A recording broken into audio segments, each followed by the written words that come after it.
प्यारे मित्रों, अपने YouTube चैनल पर आपका स्वागत है। जैसा कि हम सबके मन में कभी न कभी यह विचार जरूर आता होगा कि इस दुनिया को किसने बनाया, कौन इस जगत को चला रहा है, आखिर कौन है वह जो सभी जीवों में वास करता है। जब भी ये सारे सवाल हमारे दिल और दिमाग में उत्पन्न होते हैं तो हम बस यही सोचकर रह जाते हैं कि ये सब भगवान ही करते हैं। लेकिन क्या हमने कभी ये सोचा है कि भगवान कौन है? आज हम इसी विषय को समझने का प्रयास करेंगे।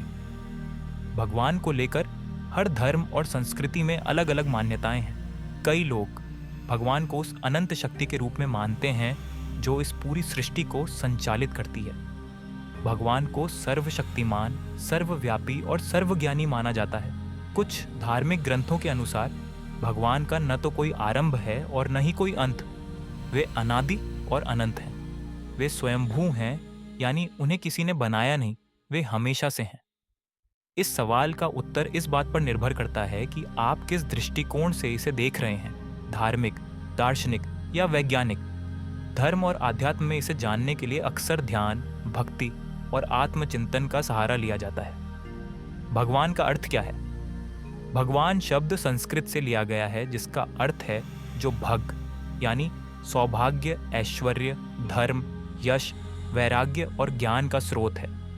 भगवान को ब्रह्मांड का निर्माता, पालनकर्ता और संहारक माना गया है। वे सभी जगह उपस्थित हैं जिन्हें सर्वव्यापी कहा जाता है। भगवान कहाँ से आए? धार्मिक ग्रंथों के अनुसार भगवान को किसी ने बनाया नहीं, वे स्वयंभू हैं। वे सृष्टि के आरंभ से भी पहले थे और सृष्टि के समाप्त होने के बाद भी रहेंगे।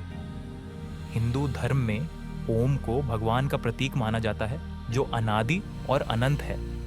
भगवान की उपस्थिति का अनुभव कैसे करें? कहा जाता है कि भगवान को महसूस करने के लिए आंखों से देखने की आवश्यकता नहीं होती। उनकी उपस्थिति हर जगह है, प्रकृति, सृष्टि और हर जीव के भीतर। भक्ति, ध्यान और सेवा के माध्यम से भगवान का अनुभव किया जा सकता है। विभिन्न धर्मों में भगवान का स्वरूप, हिंदू धर्म में भगवान के कई रूप हैं, जैसे ब्रह्मा सृष्टि के निर्माता, विष्णु पालनकर्ता और शिव संहारक। इस्लाम में अल्लाह को एक सर्वोच्च शक्ति के रूप में माना जाता है जो सबका पालनहार है। ईसाई धर्म में गॉड को प्रेम और करुणा का प्रतीक माना जाता है। बौद्ध धर्म और जैन धर्म में भगवान को आंतरिक चेतना और आत्मज्ञान से जोड़ा जाता है। वैज्ञानिक दृष्टिकोण विज्ञान भगवान की उपस्थिति पर सवाल उठाता है और इसे ऊर्जा या प्राकृतिक नियमों के रूप में देखता है।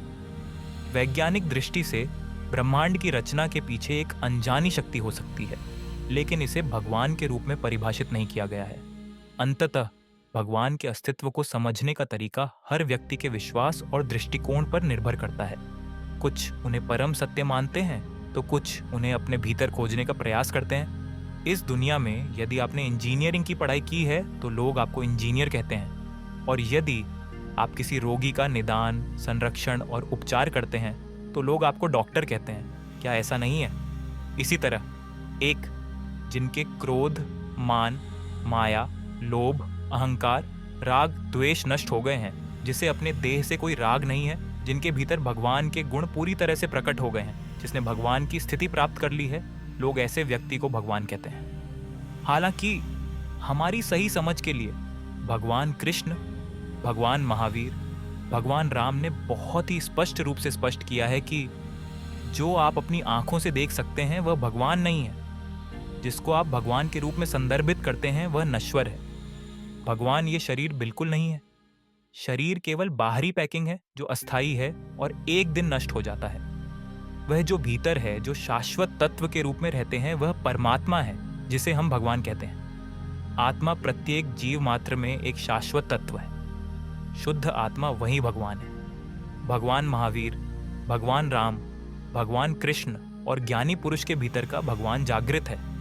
उनके नश्वर देह में उन्होंने अविनाशी भगवान को देखा, जाना और अनुभव किया।